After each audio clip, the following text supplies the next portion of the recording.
أعوذ بالله من الشيطان الرجيم بسم الله الرحمن الرحيم ولكل وجهة هو موليها فاستبقوا الخيرات أينما تكونوا يأت بكم الله جميعا ان اللہ علی کل شیء قدیر۔ سورۃ البقرہ آیت نمبر 148۔ یہ تیسرا جواب شروع ہونے والا ہے جی۔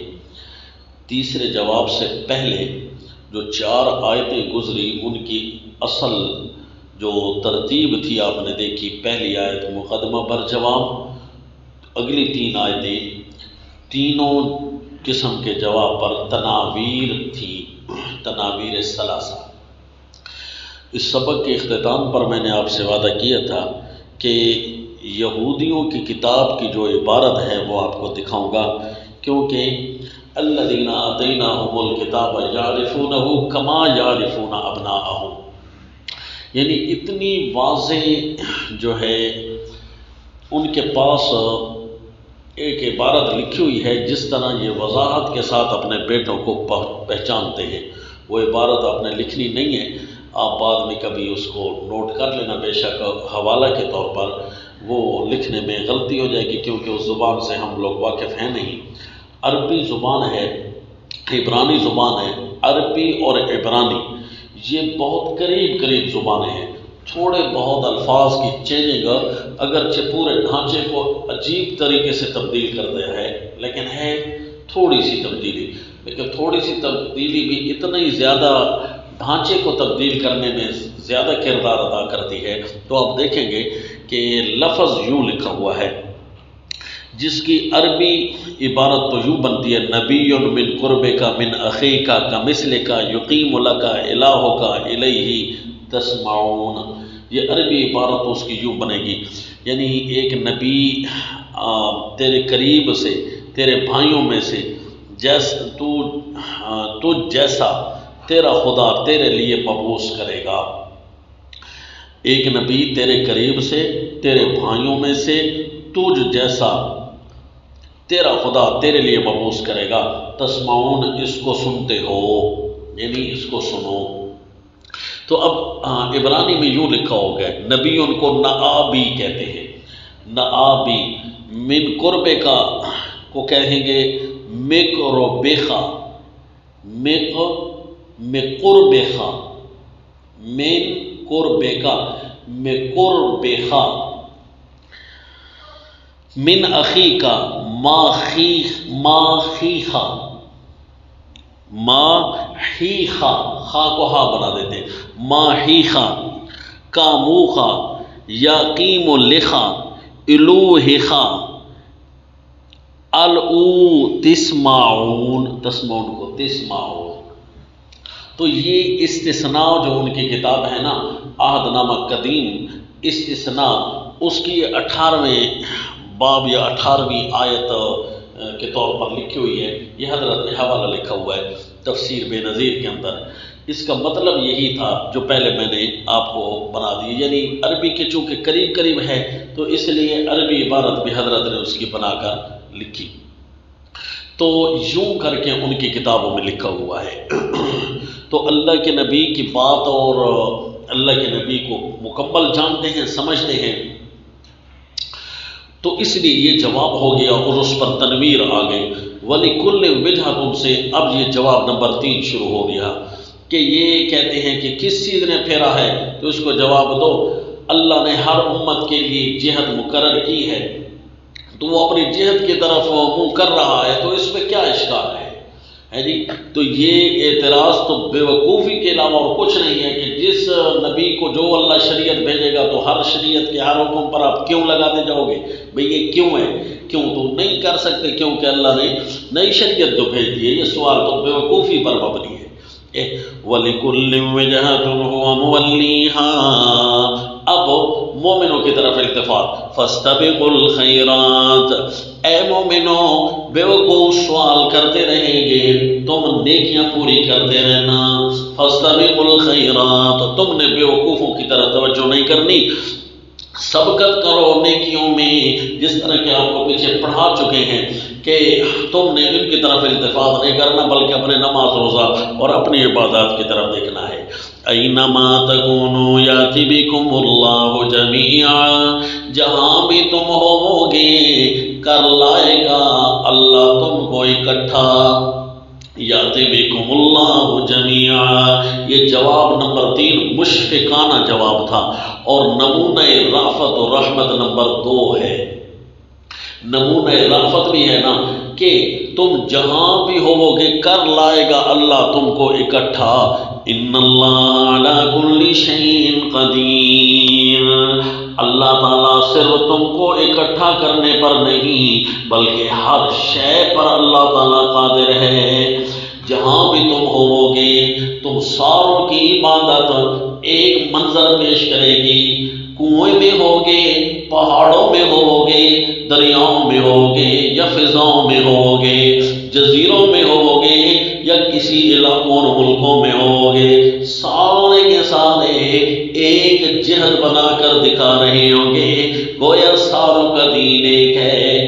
اینما تکونوا یاتی بکم اللہ جمیعا، جس طرح کہ اللہ تم ساروں کو اکٹھا کر سکتا ہے اللہ تمہارے روح کو بھی اکٹھا کرے گا۔ اینما تکونوا یاتی بکم اللہ جمیعا ان اللہ علی کل شیء قدیر، اللہ تو ہر شے پر قادر ہے، صرف جمع کرنے پر نہیں۔ اپنے آپ نے ایک نقطہ نوٹ کرنا ہے، وَلِكُلِّ وِجْهَةٌ، وجہتن، یہ جہتن بھی استعمال ہوتا ہے اور وجہتن واو کے بقا کے ساتھ بھی استعمال ہوتا ہے۔ تو ایک کتاب ہے جی المحرر الوجیز لابن عطیہ، المحرر الوجیز لابن عطیہ، وہاں اس صیغے کی تحقیق یوں لکھی ہے کہ وجہتن یہاں ظرف کے لیے آیا ہے، اس لیے واو سالم ہے، جبکہ مصادر میں نقل واو ہوتا ہے، مصادر ہوں تو وہاں نقل واو ہوتا ہے، یعنی جہتن کر کے پڑھتے ہیں عیدتن کی طرح، اور یہ چونکہ مصدر کے طور پر یہاں نہیں آئی بلکہ ظرف کے طور پر آئی ہے، تو اس فرق کو برقرار رکھنے کے لیے واو سالم ہے، فسالمت للفرق، فرق کے لیے اس واو کو سالم رکھا ہے۔ تو یہ میں نے حوالہ المحرر الوجیز لابن عطیہ کا آپ کو دیا۔ یہاں پر ایک موحد نے بڑا پیارا نقطہ لکھا ہے، اگرچہ زائد نکات ہم یہاں بیان نہیں کرتے، لیکن چونکہ مضمون کے مطابق اس کا نقطہ ہے تو میرا دل بھی آپ کو بتا دوں کہ جس طرح کہ واو حروف علت میں سب سے زیادہ ضعیف ہے، حروف علت جتنے بھی ہیں نا 3، ان میں جو واو ہے نا یہ سب سے زیادہ ضعیف ہے، کیوں کہ کثیر و تبدیل ہے، کثیر و تبدیل ہے، کاوالا تھا نا کالا کر دیا، واو کی جگہ الف لے آئے، حالانکہ الف بھی یہ حروف علت تھی، چونکہ جو ضعیف ہے اس کو زیادہ ختم کر دیا جاتا ہے، تو واو حروف علت میں ضعیف ہے کیونکہ کثیر و تبدیل ہے، اس کے باوجود ضعیف ہونے کے باوجود کبھی کبھی اپنی ذات سالم رکھ لیتی ہے، ضعیف ہونے کے باوجود بھی، کثیر و تبدیل ہونے کے باوجود بھی کبھی کبھی اپنی ذات سالم رکھ لیتی ہے۔ گویا مواحد جتنا بھی کمزور ہو استقامت تو دکھانی ہے، مواحد جتنا بھی کمزور ہو استقامت تو دکھانی ہے۔ تو یہ صرف لفظی نقطہ تھا، حقیقی تو نہیں ہے، تقریری پوائنٹ اس کو کہتے ہیں جی۔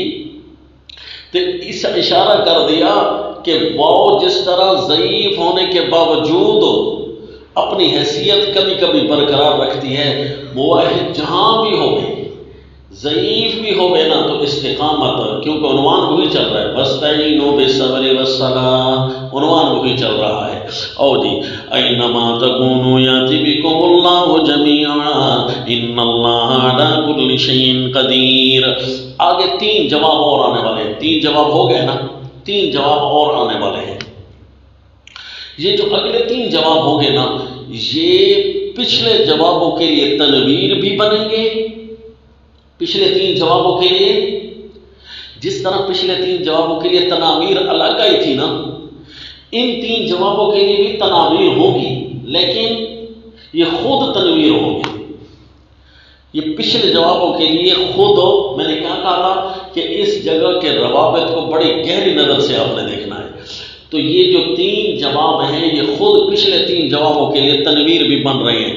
تو یاد رکھنے کے لیے آپ یوں کہیں کہ پہلے نمونہ رأفت آیا تھا تو اس کے بعد تناویر ثلاثہ، پھر نمونہ رأفت آیا ہے تو اس کے بعد پھر تناویر ثلاثہ۔ تناویر ثلاثہ بھی ہیں اور 3 جواب بھی ہیں۔ وَمِنْ حَيْثُ خَرَجْتَ جواب نمبر 4، اگلا ہے وَمِنْ حَيْثُ خَرَجْتَ جواب نمبر 5، اور آگے آ رہا ہے جی کما ارسلنا فیکم رسولا جواب نمبر 6۔ اب جواب جو ہے یہ کس کو مل رہے ہیں؟ بے وقوفوں کو مل رہے ہیں، لیکن بعض اوقات تخاطب مومنین کے ساتھ ہو جائے گا، بعض اوقات تخاطب رسول اللہ صلی اللہ علیہ وسلم کے ساتھ ہو جائے گا تو وہ زائد ہوگا، اور اس دوران بے وقوفوں کی بھی مرمت کی جا رہی ہوگی۔ یہ دیکھنا جی جواب نمبر 4، پہلا جواب حاکمانہ، دوسرا جواب حکیمانہ، تیسرا جواب مشفقانہ، اور یہ چوتھا جواب کیا ہے؟ ناصحانہ برائے استقامت، ناصحانہ۔ یہ تیسرا جواب کون سا ہوگا؟ نصیحت کی جا رہی ہے استقامت کے لیے۔ وَمِنْ حَيْثُ خَرَجْتَ فَوَلِّ وَجْهَكَ شَطْرَ الْمَسْجِدِ الْحَرَامِ۔ ہم آپ کو نصیحت کرتے ہیں استقامت دکھانا میرے پیغمبر، جہاں سے بھی تو نکلے فَوَلِّ وَجْهَكَ شَطْرَ الْمَسْجِدِ الْحَرَامِ، اپنا چہرہ مسجد حرام کی طرف کرنا، یہاں ہے یا مکہ میں ہے یا جہاں سے بھی تو چھوڑ کر نکلے گا وہیں پر آپ نے مسجد حرام کی طرف منہ کرنا ہے، کیونکہ وَإِنَّهُ لَلْحَقُّ مِن رَبِّكَ، اور یہ حق ہے تیرے رب کی طرف سے، انہو نہیں وَإِنَّهُ، کیونکہ یہ حق ہے تیرے رب کی طرف سے تو صرف معنی درست نہیں نہ ہونا چاہیے، اور کیونکہ یہ حق ہے تیرے رب کی طرف سے تو اس حق کو بیان کرتے رہنا ہے۔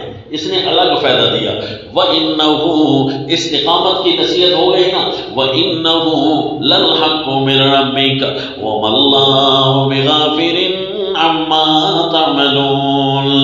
کہا تھا نا جواب تو بے وقوفوں کو ہے، لیکن آیت کا شروع میں خطاب نبی کو ہے، لیکن اختتام میں پھر بے وقوفوں کی مرمت جاری ہے۔ سیقول الصفہاء والے بے وقوف ہے نہیں، وَمَا اللَّهُ بِغَافِلٍ عَمَّا تَعْمَلُونَ، اور اللہ بے خبر نہیں ہے تم ساروں کے کاموں سے۔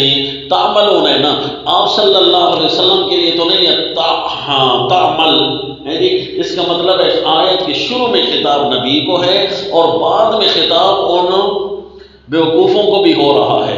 وَمَا اللَّهُ بِغَافِلٍ عَمَّا تَعْمَلُونَ، لیکن یہ یاد رکھنا کہ بے وقوفوں کے لیے مخاطب کا صیغہ جوابوں میں نہیں ہے بلکہ غیب کا صیغہ ہے۔ مَا اللَّهُ بِغَافِلٍ عَمَّا تَعْمَلُونَ، پہلے آیا مَا اللَّهُ بِغَافِلٍ عَمَّا يَعْمَلُونَ، وَمَا اللَّهُ بِغَافِلٍ عَمَّا يَعْمَلُونَ، آیت نمبر 144 کے اندر یہاں پر صیغہ تخاطب ہے، اگرچہ خطاب اور التفات انہی کی طرف ہوگا، یہود کی طرف، لیکن ساتھ ساتھ ضمناً دوسروں کو بھی ملایا ہے، کیونکہ استقامت کا عنوان بڑا اہم ہے، استقامت کا عنوان اور جواب بھی ناصحانہ تھا، اس لیے یہاں صیغہ تخاطب کہا گیا، کیونکہ جہاں استقامت کا حکم کرنا ہوتا ہے نا وہاں زور دینا مقصود ہوتا ہے، تو مخاطب عارف ہے، عارف ہوتا ہے، تو اس لیے غیر کے صیغے کی جگہ مخاطب کا لگایا جی، تو یہ نقطہ بھی دل کو لگ گیا۔ وَمِنْ حَيْثُ خَرَجْتَ فَوَلِّ وَجْهَكَ شَطْرَ الْمَسْجِدِ الْحَرَامِ، اور جواب نمبر 5 ہے جی، جواب نمبر 3 ناصحانہ برائے استقامت، اور یہ جواب نمبر 4 ناصحانہ برائے اشفاق، شفقت دلانے کی غرض سے، شفقت دلانے کی غرض سے کہا گیا وَمِنْ حَيْثُ خَرَجْتَ، اور جہاں سے آپ نکلیں فَوَلِّ وَجْهَكَ، یہاں 2 من حیث ہیں، اور ایسے من حیث ہیں جو ان والا معنی دے رہے ہیں، شرط والا معنی پیدا کر رہے ہیں، حالانکہ یہ شرط کے لیے آیا نہیں کرتی ہے۔ واحد قرآن کا مقام ہے جس کے بعد فا بھی آیا ہوا ہے اور من حیث خرجت شرط والا معنی بھی ہے۔ تو دورہ ترجمۃ القرآن میں یہ اہم نقطہ کر کے ہم بیان کرتے ہیں، لیکن آپ نے صرف یہاں سے یہ نوٹ کرنا ہے کہ من حیث خرجت شرط والا معنی دے دیا۔ اب پچھلا من حیث خرجت بھی شرط والا معنی وہ اور ہے اور یہ اور ہے۔ جہاں سے بھی آپ نکلے تو اپنا چہرہ مسجد حرام کی طرف، اور یہاں کہ چونکہ آپ نکلے تھے، شفقت دلانے مقصود ہے، چونکہ آپ نکلے تھے بیت اللہ سے تو لہذا فَوَلِّ وَجْهَكَ شَطْرَ الْمَسْجِدِ الْحَرَامِ، سو اپنا رخ برقرار رکھنا ہے، آپ نے مسجد حرام کی طرف منہ کر کے نماز پڑھنی ہے۔ فَوَلِّ وَجْهَكَ شَطْرَ الْمَسْجِدِ الْحَرَامِ، پہلی بات پچھلی آیت میں نماز کا ذکر تھا وَمِنْ حَيْثُ خَرَجْتَ فَوَلِّ وَجْهَكَ، اور اگلی آیت میں نماز سمیت صیغے کی وسعت کو برقرار رکھیں گے، اپنی تمام تر توجہات مسجد حرام کی طرف کیے رکھیں۔ کیا مطلب کہ مسجد حرام آپ کا قبلہ اول ہے، اس کی حیثیت مرکز اول کی ہے، تو اسلام کا جو مرکز اول ہے نا، بنیادی نقطہ، اس کو نہیں چھوڑنا، اس کی طرف توجہ کر دیا، لہذا اب تکرار ختم۔ وَفَوَلِّ وَجْهَكَ شَطْرَ الْمَسْجِدِ الْحَرَامِ وَحَيْثُ مَا كُنْتُمْ فَوَلُّوا وُجُوهَكُمْ شَطْرَهُ، اور جہاں بھی تم ہوا کرو پھیرو اسی کی طرف اپنے منہوں کو، لِأَلَّا يَكُونَ لِلنَّاسِ عَلَيْكُمْ حُجَّةٌ إِلَّا الَّذِينَ ظَلَمُوا مِنْهُمْ، کیونکہ جواب نمبر 5 تھا نا، اور آخر میں پھر تذکرہ بے وقوفوں کا، یہ لِأَلَّا يَكُونَ لِلنَّاسِ، تاکہ نہ رہے بے وقوف لوگوں کو، علیکم تمہارے خلاف حجت جھگڑنے کا موقع، دلیل جھگڑنے کا موقع نہ رہے، الا الذین ظلموا منہم، جھگڑنے کا موقع نہیں رہے گا نا۔ اب اگر تم پھیر بیٹھو اپنا رخ نہ اپنا رخ نہ پھیرو نا، تو یہ کچھ عرصے بعد جھگڑا بنا لیں گے، جھگڑے کا موقع ان کے ہاتھ میں آ جائے گا کہ دیکھو جی ہماری کتابوں میں تو لکھا ہے آخری نبی ذو قبلتین ہوگا، تو یہ تو 2 قبلوں والا نہیں ہے، تو اس کا مطلب ہے یہ وہ نہیں ہے، جھگڑے کا موقع۔ اگر اس وقت تمہیں حکم ملتا پھرنے کا کہ اب تم پھیر دو، تو پھر بھی جھگڑے کا موقع ان کے ہاتھ میں تو آ گیا، یہ کہیں کہ دیکھا نا ہم نے کہا ہے تو پھرے، ویسے تو یہ نہیں نہ پھرتے۔ جھگڑنے کا موقع تب ان کے ہاتھ سے نکلا جب ابھی سے تمہیں ہم نے حکم دے دیا، لِأَلَّا يَكُونَ لِلنَّاسِ عَلَيْكُمْ حُجَّةٌ إِلَّا الَّذِينَ ظَلَمُوا مِنْهُمْ، مگر جو بے انصاف ہیں ان میں سے، تو ان کے تو کہنے کیا، وہ تو اب بھی بے وقوفی کر رہے ہیں، یہ کہتے ہیں بات یہ نبیاں دا چنگا، یہ نبیوں کا کیسے موافق ہے کہ نبیوں والا قبلہ چھوڑ دیا ہے اس نے، بیت المقدس تو انبیاء کا مسکن ہے، ظالم تو ابھی بھی نہیں چھوڑ رہے، ظالم تو سَيَقُولُ السُّفَهَاءُ مِنَ النَّاسِ مَا وَلَّاهُمْ عَنْ قِبْلَتِهِمْ، پہلے تو اگر کوئی موقع بناتا اور ظالم کے پاس موقع نہ بھی ہو پھر بھی بولتا رہتا ہے، تو پھر اس کی طرف تو توجہ کرنی جو نہیں ہے۔ فَلَا تَخْشَوْهُمْ وَاخْشَوْنِي، سو ان کے اعتراضوں سے نہ ڈرنا اے میرے صحابہ، وَاخْشَوْنِی، اور میرا ڈر رکھنا، خوف نہیں خشیت، خشیت کہتے ہیں اندر ہی اندر سے کانپتے رہنا، ان سے نہ کانپنا بلکہ میں اللہ سے ڈرتے رہنا، کانپتے رہنا کہ کہیں نافرمانی تو لازم ہو نہیں آ رہی۔ وَلِأُتِمَّ نِعْمَتِي عَلَيْكُمْ وَلَعَلَّكُمْ تَهْتَدُونَ، اس واسطے کہ کامل کروں تم پر میں اپنا فضل، مجھ سے ڈرتے رہنا تاکہ میں اپنا فضل کامل کروں۔ لِأُتِمَّ نِعْمَتِي عَلَيْكُمْ، فضل کامل تب ہوتا ہے جب زندگی کا آخری سانس نکل رہا ہو اور اللہ کی رضا کے ساتھ مجھ سے ڈرتے رہنا، تمہارے اوپر اپنا احسان کامل کر دوں گا۔ وَلَعَلَّكُمْ تَهْتَدُونَ، اور تاکہ تم راہ پاؤ سیدھی، زندگی کا ہر لمحہ تمہارا سیدھا لکھا ہوا ہو۔ شرط یہ ہے وَخْشَوْنَ، لفظ خشیت پر ایک بات پہلے بھی سنا چکا ہوں، ایک بات پھر سناؤں گا کہ الذین، خشیت کس کو کہتے ہیں؟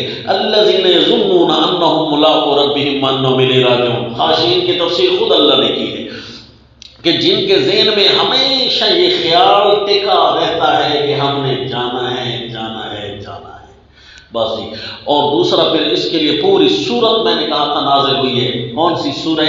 الانبیاء، خشیت کے لیے۔ تو اسی لیے جناب فرمایا خشیت میری رکھو گے نا تو پھر راہ پاتے رہو گے، کبھی بھی تم خلاف نہیں چلنے پاؤ گے، کیونکہ دل میں یہی ڈر لگا ہوا ہے کہ اللہ تو ناراض نہیں ہو جائے گا۔ آؤ، کما ارسلنا فیکم رسولا منکم یتلو، جواب نمبر 6 ناعمانہ، جواب ناعمہ، اس کو ناعمانہ بھی پڑھ سکتے ہیں، یعنی ناعمہ جواب، پہلے حاکمانہ، حکیمانہ، مشفقانہ، ناصحانہ، پھر ناعمہ یعنی مزے کرو مزے۔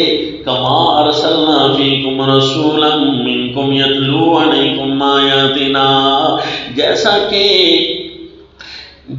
کہ تمہارے پاس ہم نے رسول بھیجا ہے تمہارے اندر سے، فیکم تم میں بھیجا ہے، منکم تمہارے اندر سے بھیجا ہے، یتلو علیکم آیاتنا وہ تمہیں سکھاتا ہے، تم پر پڑھتا ہے ہماری آیتیں، ویزکیکم اور تمہیں پاک کرتا ہے، ویعلمکم الکتاب والحکمہ اور سکھاتا ہے تم کو کتاب اور حکمت، ویعلمکم وہاں سکھانے کے بعد تزکیہ تھا، یہاں سکھانے سے پہلے تزکیہ ہے، کیونکہ اس وقت کام ذکر ہو رہے تھے، اللہ کے نبی صلی اللہ علیہ وسلم کی صفات ذکر ہو رہی تھی، کیا کہ ان صفات 4 صفات والا نبی ہونا چاہیے، تو ترتیب کے ساتھ صفات کے اندر آخر میں تزکیہ لگا، اور یہاں صفات بطور کام کے ذکر ہوئی، اور کام سب سے پہلے کیا ہے؟ تلاوت کے ذریعے ہی تزکیہ شروع ہو جاتا ہے، اس لیے تزکیے کا یہاں ذکر پہلے آیا، وہاں صفات کے طور پر تھا، یہاں کام کے طور پر ہے۔ وَيُزَكِّيكُمْ وَيُعَلِّمُكُمُ الْكِتَابَ وَالْحِكْمَةَ وَيُعَلِّمُكُمْ مَا لَمْ تَكُونُوا تَعْلَمُونَ اور سکھاتا ہے تم کو تو وہ چیزیں جو تم نہیں جانتے تھے، ما لم تکونوا تعلمون، اے یہود و نصارا تمہارا قبلہ ہم نے اس لیے تبدیلی کرنے کا حکم دیا ہے کیونکہ تمہارے اندر جو رسول بھیجا ہے وہ وہی باتیں تمہیں سکھائے گا جو تم نہیں جانتے ہو۔ یہ بھی تم نہیں جانتے تھے نا کہ قبلہ تبدیل ہونا ہے نہیں ہونا، کب ہونا ہے کیا نہیں ہونا، اس کی کیا حکمتیں ہیں، یہ آ گیا ہے نبی، جواب پورا ہوا۔ کما ارسلنا، اچھا جی آپ کی طرف سبق کی طرف اگر آپ کی توجہ ہو تو میں نے کیا عرض کیا تھا کہ جب استقامت کا درس شروع ہوا تو اس کے اندر 4 انعامات کا تذکرہ کیا، اور انعامات کا تذکرہ کرنے سے پہلے اللہ نے بطور خاص فرمایا تھا یا بنی اسرائیل، آگے اذکروا نعمتی، میرے احسانات یاد رکھ کر مجھے یاد رکھنا، میرے احسانات یاد رکھ کر استقامت کرنا میرے مشن پر، یہی کہا تھا نا۔ اور پھر اسپیشل اللہ نے 4 جاریہ انعامات دکھائے تھے، اور پھر جو مشن پر ڈٹنے والے نہیں ہیں 2 قسم کے بیوقوف ہیں جی، ان کی اسپیشل کر کے ان پر زجرات کی۔ جب زجر ختم ہونے لگی نا جی، توجہ کرنا، جب زجر ختم ہونے لگی نا، زجر کی آخری آیت اور جواب آخری، اس کے اندر انداز وہ اپنایا جو چوتھے انعام والا انداز تھا۔ دیکھو نا، میں نے تمہارے اوپر رسول بھیج دیا ہے جو تمہارا تزکیہ کرتا ہے، تلاوت کرتا ہے، تعلیم کتاب اور حکمت کرتا ہے، یہ تمہیں وہی چیزیں سکھا رہا ہے جو تم نہیں جانتے، جن میں تحویل قبلہ ہے۔ انعامات میرے یاد کرو، میرے انعامات اور احسانات یاد کر کے فذکرونی، مجھے یاد کرو، آ گیا نا وہی لفظ جو شروع میں آیا تھا یا بنی اسرائیل اذکروا، یہاں بھی پھر آیا فذکرونی، فا کے ساتھ بات شروع ہوئی، زجر ختم، اب فا کے اندر کیا شروع ہو رہا ہے جی؟ فذکرونی اذکرکم، استقامت کے 2 درجے اللہ بیان فرمائیں گے۔ زجر جاری ہے لیکن زجر کے اختتام پر اللہ آپ کو سکھانا چاہتے ہیں، 2 باتیں سکھائیں گے۔ کیسے ہم مشن پر ڈٹے، کوئی تو ہمیں سمجھاؤ بھی صحیح۔ ڈانٹ خوب پلا دی گئی نا جو ڈٹنے والے نہیں تھے، وَاسْتَعِینُوا بِالصَّبْرِ وَالصَّلَاةِ، وَاسْتَعِینُوا بِالصَّبْرِ وَالصَّلَاةِ، آگے کس طرح ہے؟ وَاسْتَعِینُوا بِالصَّبْرِ وَالصَّلَاةِ وَإِنَّهَا لَكَبِيرَةٌ إِلَّا عَلَى الْخَاشِعِينَ الَّذِينَ يَظُنُّونَ أَنَّهُمْ مُلَاقُو رَبِّهِمْ وَأَنَّهُمْ إِلَيْهِ راجعون۔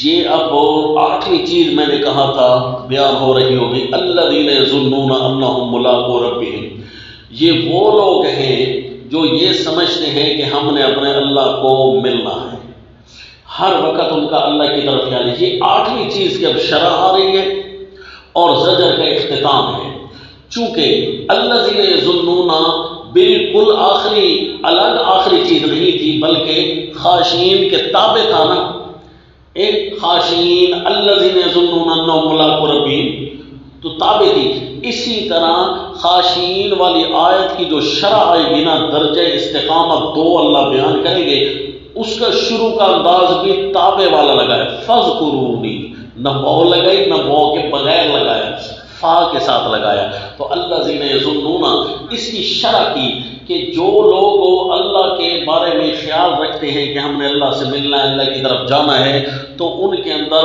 2 قسم کے درجات موجود ہوتے ہیں، تب جا کر یہ خشیت اور یہ خیال پیدا ہوتا ہے۔ 2 درجے کون سے ہیں جی؟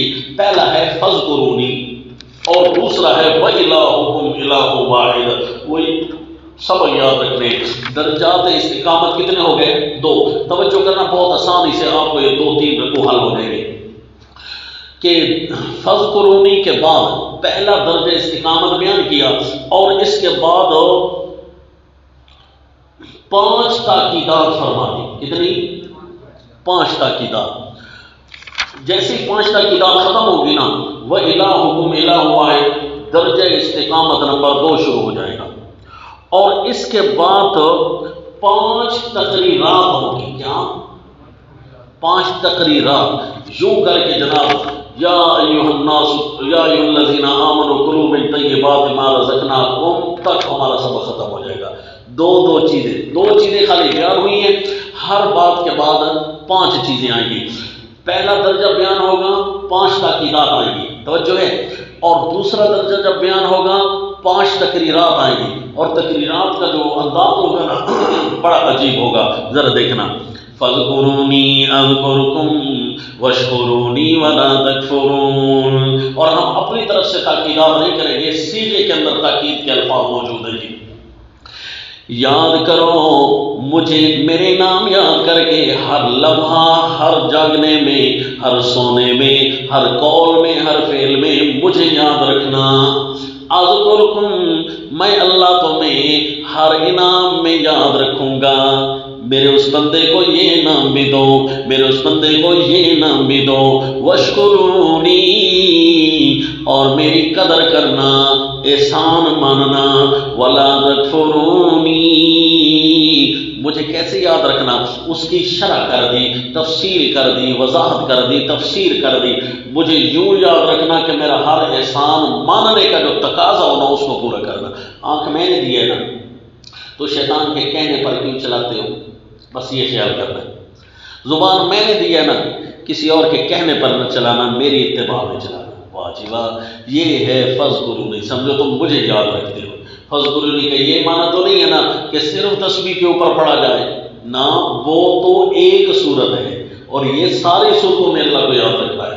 فَاذْكُرُونِي أَذْكُرْكُمْ وَاشْكُرُونِي وَلَا تَكْفُرُونَ، اس لیے ہر شعبے میں اللہ کو یاد رکھنا ہے، تو زبان سے بھی ذکر کرنا ہے، اللہ کو یاد رکھنا ہے، ہے جی، افعال سے بھی ذکر کرنا ہے، اللہ کو یاد رکھنا ہے کہ اللہ کی اتباع کرنی ہے، اطاعت کرنی ہے، اللہ کا ہر کہنا ماننا ہے۔ اس لیے جناب ہر وقت ذکر اللہ سے زبان کو معطر رکھیں۔ اس کا ایک فائدہ تو یہ ہوگا کہ آپ جیتے جاگتے رہیں گے۔ ذکر کرنے والے کی مثال زندگی طرح ہے نا، اور ذکر نہ کرنے والا مردہ ہوتا ہے۔ جب آپ مردہ ہوئیں گے تو پھر کوئی بھی آپ سے زندگی کا کام صحیح نہیں ہو سکے گا، کیونکہ بندہ نشے میں مردہ ہے تو مردے میں کوئی علم و شعور نہیں ہوتا۔ اور اگر آپ ذکر اللہ سے زبان کو معطر رکھیں گے، کیسے چلنا ہے، کیسے بولنا ہے، کیسے کھانا ہے، کیسے پینا ہے، یہ سارا اللہ کی طرف سے رہنمائی ہمیں پیچھے ہو جائے گی، ہے جی۔ یا ایھا الذین آمنوا، تاکیدات خمسہ، پہلا صیغہ تاکید کا یا ایھا الذین آمنوا، آگے وَلَنَبْلُوَنَّكُمْ، لام تاکید کی، پھر ان الصفا والمروہ، حرف تاکید کا، ان الذین یکتمون، حرف تاکید کا، ان الذین کفروا وماتوا، حرف تاکید کا۔ اس کا مطلب ہے جو حروف تاکید 5 بار آئے نا، اللہ کوئی 5 تاکیدات فرمانا چاہتے ہیں، اور آیتیں کچھ زیادہ ہیں، اور ہر تاکید کے ساتھ دیکھنا اللہ کچھ فرما رہے ہوں گے۔ یا ایھا الذین آمنوا استعینوا بالصبر والصلاۃ، مجھے یاد رکھنا ہے، میری قدر کرنی ہے، 5 تاکیدیں کر رہا ہوں۔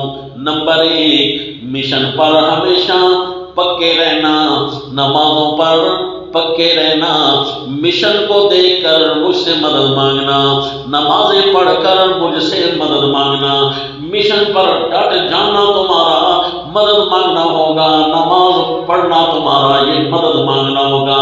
اس کا مطلب ہے نماز ایسی ہو کہ خود بخود وہ مدد کا سوال ہو، ایسی تو نہ ہو کہ سر پلٹ، پھر تو مدد کا سوال تو نہ ہوا، پھر اللہ کو غصہ دلانا مقصود ہوا۔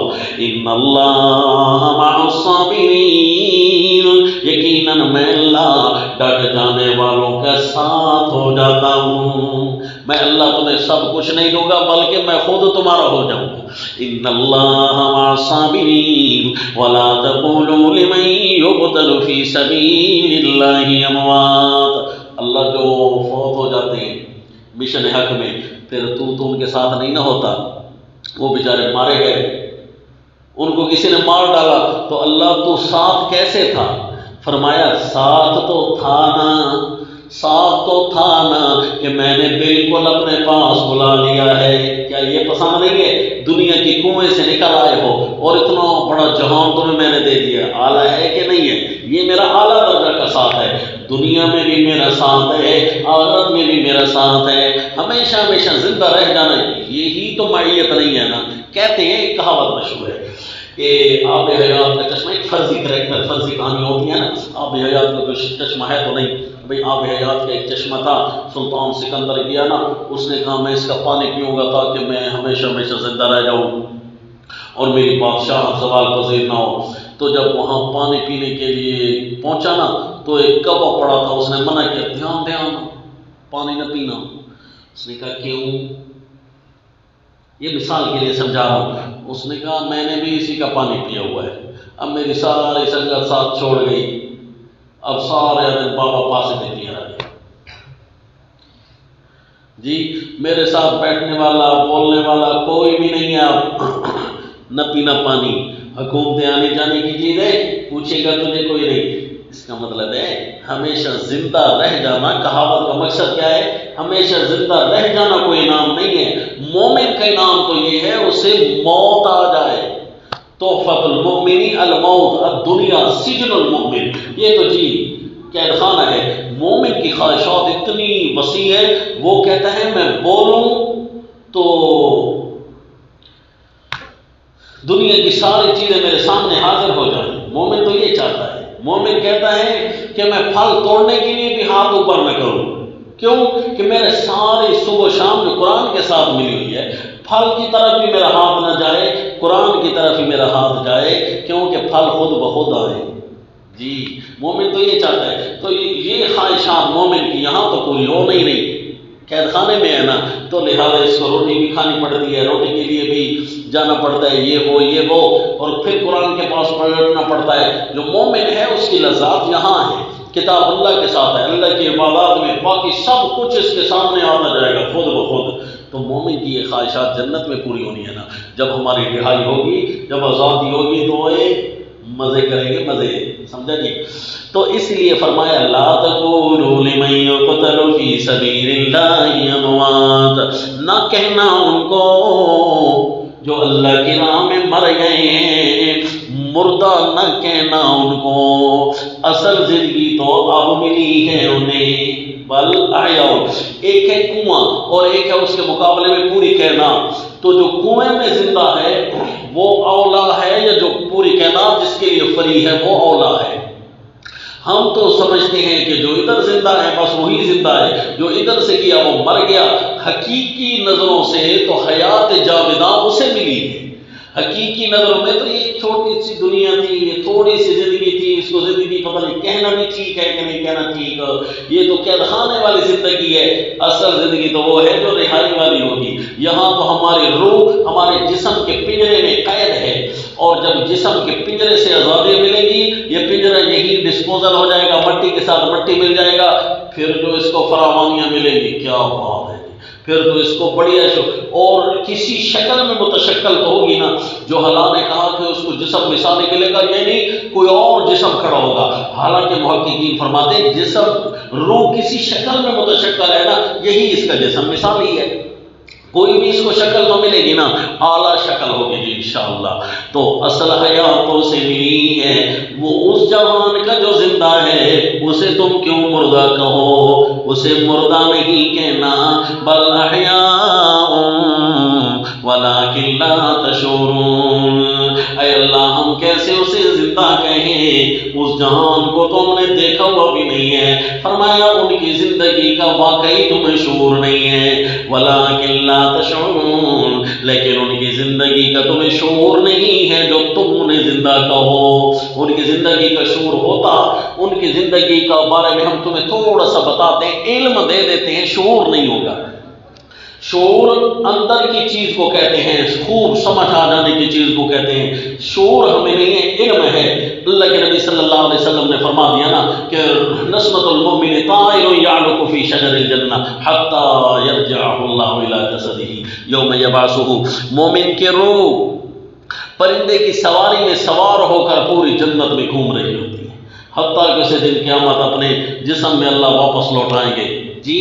تو یہ مومن کی جو روح ہے اس کی زندگی کا تھوڑا سا علم دے دیا، لیکن ہمیں شعور نہیں آ رہا بھئی یہ روح کیسے ہوگی جسم کے بغیر، اور کیسی یہ پرندے کی سواری پر سوار کرے گی، ہمیں شعور تو نہیں آ رہا۔ دیکھیں نا جی، ہمیں ایسی چیز جس کا شعور ہی نہیں ہے، کچھ عرصہ پہلے، یہ 100 سال پہلے موبائل کا شعور بھی نہیں ہوگا آپ کو، ہے جی۔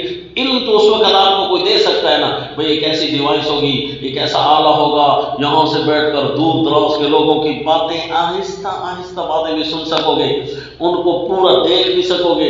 بندہ کہتا ہے یار پتا تو تم نے دیا لیکن لگتا نہیں کوڑ اسی، کیوں جی؟ شعور میں داخلہ نہیں ملا۔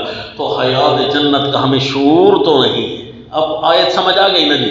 اب جو بیوقوف تھے وہ اس آیت کو بھی الٹا بنا لیں گے، وَلَا تَقُولُوا، اللہ یہاں کی زندگی کو زندگی نہیں فرمانا چاہتے، یہاں کی زندگی کو زندگی نہیں فرمانا چاہتے، بلکہ اصل زندگی اس جہان کی بولتے ہیں، اور بیوقوفوں نے آیت کو بالکل الٹ پکڑ لیا، کہا کہ ادھر ہی زندہ ہوتے ہیں، اِنَّا لِلَّهِ وَإِنَّا إِلَيْهِ راجعون۔ کتنا غلط مفہوم ہے اگر یہ معنی مفہوم میں کروں، لا تقولوا لمن يقتل في سبيل الله اموات، جو یہاں فوت ہو گئے انہیں یہاں فوت نہیں کہنا، بلکہ وہ یہی زندہ ہیں، بل احیاء، ہو گیا نا الٹ مفہوم۔ اللہ کیا فرمانا چاہتے ہیں اور بات کہاں کرنے چاہتے ہیں، تو ہو گیا بیوقوف۔ اور بیوقوف کی نشانی یہ ہوتی ہے کہ جو بات خود کہہ رہا ہوتا ہے نا اسی بات کو الٹ کر رہا ہوتا ہے۔ ابھی آپ نے بیوقوف کی اصطلاح پڑھی سیقول السفہاء کے اندر، خود کہہ رہے تھے ابراہیمی بنو، جب ابراہیم علیہ السلام کی قبلے کی بات آئی گئی قبلہ کیوں، تو اللہ نے فرمایا ہو نا بیوقوف، درو گورا حافظہ نہ باشد جی۔ تو اسی طرح یہ کہہ رہے ہیں کہ ان کو مردہ نہ کہو۔ ہم نے پوچھا نا کن کو، کہنے لگے مردوں کو، کن کو؟ میں نے ایک آدمی کو کہا میں نے کس کو مردہ نہیں کیا، اس نے کہا شہید کو۔ انہوں نے کیا کہا لفظ سے بچنے کے لیے کہ شہید کو مردہ نہیں کہنا. میں نے کہا شہید کون ہوتا ہے؟ جو زخمی ہو یا جو مقتول ہو جائے؟ زخمی کو شہید کہتے ہیں کہ نہیں؟ میں نے کہا مقتول کو شہید کہتے ہیں نا؟ کہا ہاں مقتول کو شہید کہتے ہیں. تو میں نے کہا مقتول میت ہوتا ہے کہ زندہ ہوتا ہے؟ کہتا ہے ہوتا تو میت ہے. تو میں نے کہا شہید مقتول ہے کہ نہیں ہے؟ کہتا ہے ہاں مقتول ہے. میں نے کہا شہید میت ہے کہ نہیں ہے؟ پھر جو مقتول تو کہہ بیٹھا ہے تو مقتول تو ہوتا ہی وہی ہے جو مجروح نہ ہو. تو قرآن جو کہہ رہا ہے کہ اس نے الٹ جو مفہوم لیا، قرآن پہلے لفظ میں اس کی تردید کرتا ہے. اس نے کہا نا اس زمین میں اس کو مردہ نہیں کہنا، تو قرآن خود کہتا ہے لا تقولوا لمن یقتل. قرآن خود اس کو مقتول کہہ رہا ہے. مقتول کو میت نہیں کہنے کا کیا مطلب ہے؟ بھائی میت کو میت نہ کہو. قرآن تو یہ پھر کہنا چاہتا ہے یعنی میت کو عام میت نہ کہو، اصل حیات اس کو ملی ہے. یہی بات حضرت تھانوی رحمہ اللہ فرماتے ہیں بیان القرآن کے اندر کہ مقتول کے بارے میں یہ کہنا، شہید کے بارے میں یہ کہنا تو درست ہے کہ وہ مر گیا. بھائی نہیں کہیں گے تو دفن کیا کریں گے؟ آیت کا غلط مفہوم خود لیا. اچھا پھر اپنے مفہوم پر ٹک بھی نہ سکے. چلے ٹھیک ہے بھائی، شہید کو مردہ کہنا نہیں ہے، صرف کہنا نہیں بلکہ سمجھنا بھی نہیں ہے. قرآن میں لا تحسبن الذین قتلوا فی سبیل اللہ امواتا، سمجھنا بھی نہیں ہے. ڈاکٹر کہتا ہے شہید فوت ہو گیا جی، اس کے کفن دفن کے انتظام شروع کریں. تو یہ اس وقت ڈاکٹر کی مانتے ہیں یا اللہ کی مان رہے ہوتے ہیں؟ اگر اللہ نے فرمایا ہے تمہارے مفہوم کے مطابق کہ شہید زندہ ہے، تو ڈاکٹر کہتے نہیں شہید فوت ہو گیا جی، اس کی کفن دفن کے انتظام کرو. اس لیے اللہ دیراؤ بنے دے. اس وقت کو کہتے ہیں نہیں ڈاکٹر سچا ہے. اب کہو نا ڈاکٹر کو پر کافر ہونے کا فتویٰ لگاؤ نا، جو تو وہ تمہیں سوا لگائے المعروف انجیکشن جی. تو اس ڈاکٹر کو تو کچھ نہیں کہتے ہو.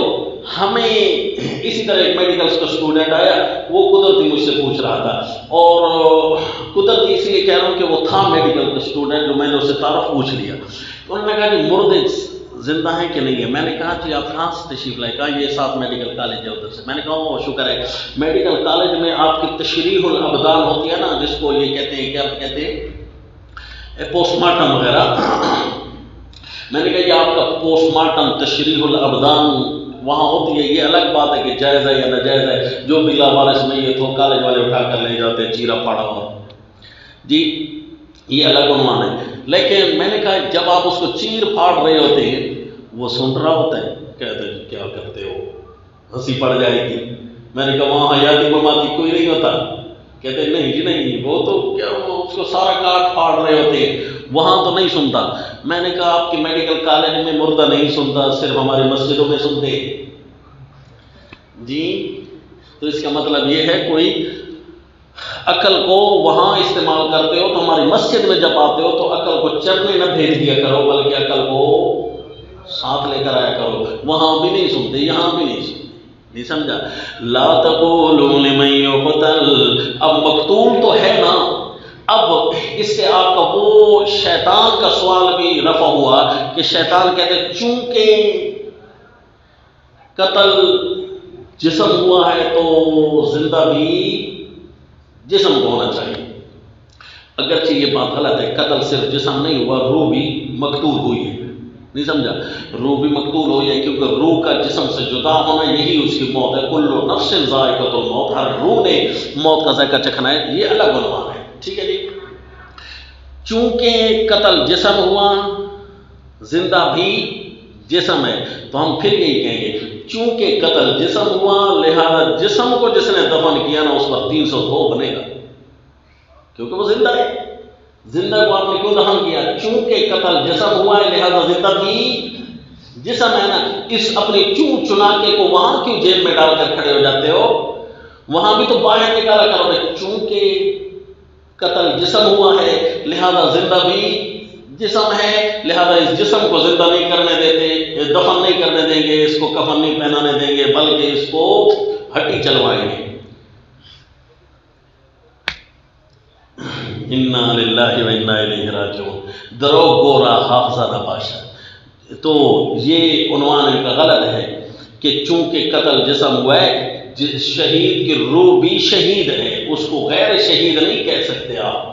شہید کی روح بھی غیر شہید نہیں، وہ بھی شہید ہے، اور جو شہید ہوتا ہے وہ زندہ ہوتا ہے. جسم جو ہے یہ شہید کا جسم ہے، اصل شہید کون ہے؟ روح ہے. لہذا جو شہید ہے وہی زندہ ہے. اس کو میرے نبی صلی اللہ علیہ وسلم نے زندہ فرما دیا ہے. کس طریقے سے؟ کہ وہ جنت کے اندر عیش و عشرت کر رہی ہے. تو آیت کا اصل مطلب تو آپ کے ذہن میں آ گیا نا، جو ربط کے طور پر چل رہا تھا. تو یہ بیچارے کتاب اللہ سے غافل ہیں. دیکھا کفر کا عذاب اس لیے تیز ہو چکا ہے کہ ان کو کتاب اللہ آتی نہیں اور کتاب اللہ کے الٹ مفہوم پڑھ رہے ہیں. پھر اللہ کا عذاب آئے گا نا، تو آئے گا کیوں نہیں؟ تو اس لیے جی کوئی کونا نہیں ملتا کہ آپ اس آیت کو کیسے مانیں. ہم کوئی کونا ان کے پاس نہیں. وَلَٰكِن لَا تَشْعُرُونَ حَيَاتَهُمْ تفسیر بیضاوی نے کہا تمہیں ان کی زندگی کا چونکہ شعور نہیں ہے، لہذا تم نے ان کو تم نے زندہ کہنا تو ہے پر ان کی زندگی کا شعور نہیں ہے. اب وہ سمجھ نہیں سکو گے تم کیسے زندہ کہیں، یہ کس طریقے سے. بس اسی طرح زندہ کہو جتنا نبی نے فرما دیا صلی اللہ علیہ وسلم. وَلَنَبْلُوَنَّكُمْ بِشَيْءٍ مِّنَ الْخَوْفِ مجھے یاد رکھنا، میں تمہیں یاد رکھوں گا میرے انعامات یاد کر کے، میرے احسان کے تقاضے پورے کرنا، یعنی میرے احکام کی اتباع کرنا. پہلا کام یہ کرنا، مشن کی حفاظت کرتے رہنا صبح و شام. مشن کی حفاظت کے بارے میں نے کہا ہے باہر سے کوئی حملہ آور ہو اسے بھی جواب دینا ہے. طاہر بیت الطائفین کے اندر بتایا تھا طہارت ظاہری اور باطنیہ دونوں. اندر سے کوئی میلہ ہو جائے اس کو بھی نکالنا ہے باہر. مشن کی حفاظت کرتے رہنا ہے. استعینوا بالصبر والصلاۃ. میں اللہ تعالیٰ کا انعام تب پورا ہوگا، شکر تب پورا ہوگا تمہارا کہ تم یہ کام کرو گے. پہلی تاکید حتیٰ کہ اس دوران مشن سنبھالتے ہوئے جان بھی چلی جائے تو کوئی پرواہ نہیں. جان ہی تو گیا ہے، جہان تو نہیں گیا. میں اللہ جہان تمہارے نام کر دوں گا. یہ دنیا کا لباس ہی اترا ہے نا، حقیقی لباس آ جائے گا. دوسری تاکید میں اللہ کے احسانات یاد رکھ کر عمل کرتے رہنا. آزمائشیں بھی آئیں گی. اللہ کتنی آزمائشیں فرمایا وَلَنَبْلُوَنَّكُمْ بِشَيْءٍ مِّنَ الْخَوْفِ وَالْجُوعِ وَنَقْصٍ مِّنَ الْأَمْوَالِ وَالْأَنفُسِ وَالثَّمَرَاتِ. اللہ نے 3 لفظ بولے بو کے ساتھ، خوف، جوع اور نقص. نقص کے آگے 3 صورتیں بنائی. من الاموال مجرور من کا بنایا، من الاموال والانفس والثمرات. گویا اللہ کریم فرمانا چاہتے ہیں کہ 3 آزمائشیں میں تمہیں دوں گا. وَلَنَبْلُوَنَّكُمْ بِشَيْءٍ البتہ ہم تم کو آزمائیں گے.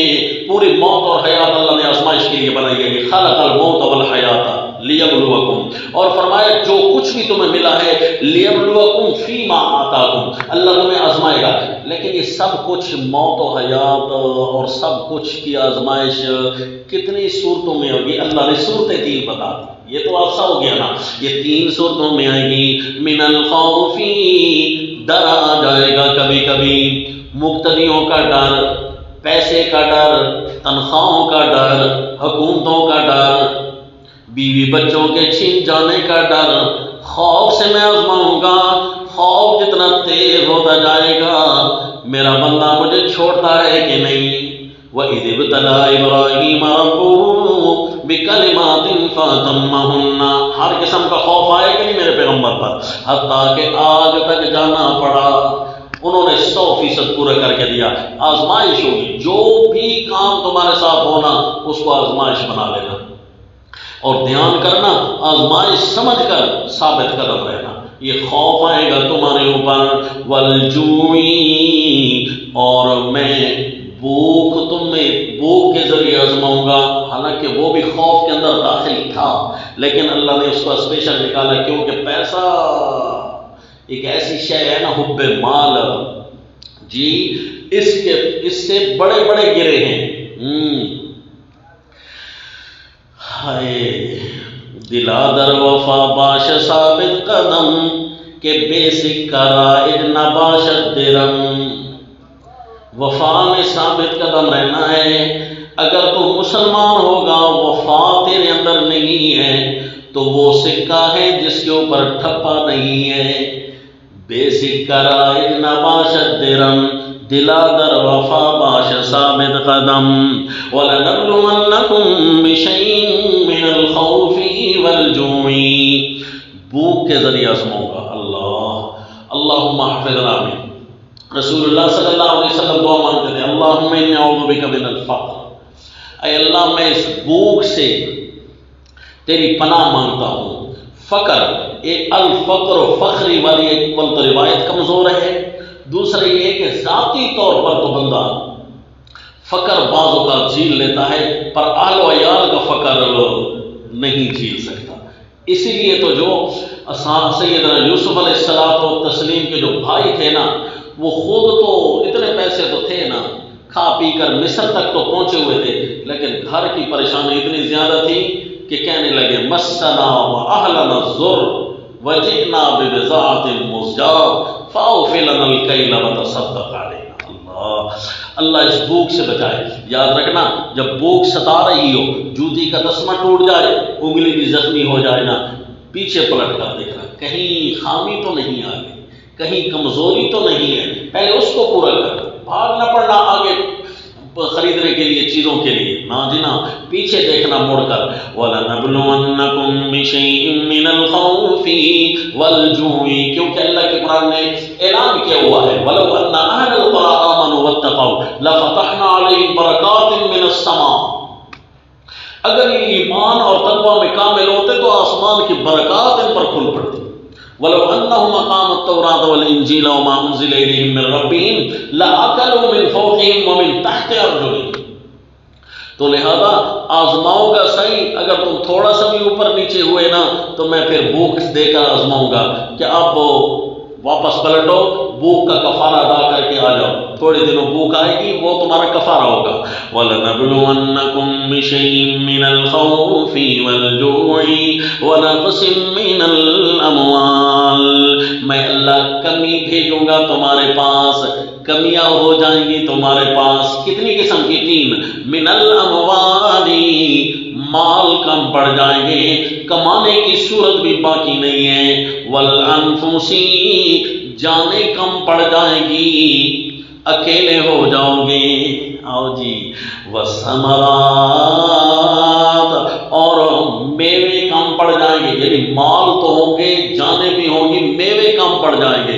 باغ تو لگا ہوا ہے پر پھل نہیں آ رہا، دکان تو بھری ہوئی ہے، انویسٹمنٹ تو کی ہے، گاہک نہیں آ رہے، نفع نہیں ہو رہا، گاہک بھی آ رہے ہیں، بیماری اتنی زیادہ ہو گئی ہے کہ سارے خرچے پورے نہیں ہو رہے۔ اللہ یعوذ باللہ، اللہ آزمائے گا۔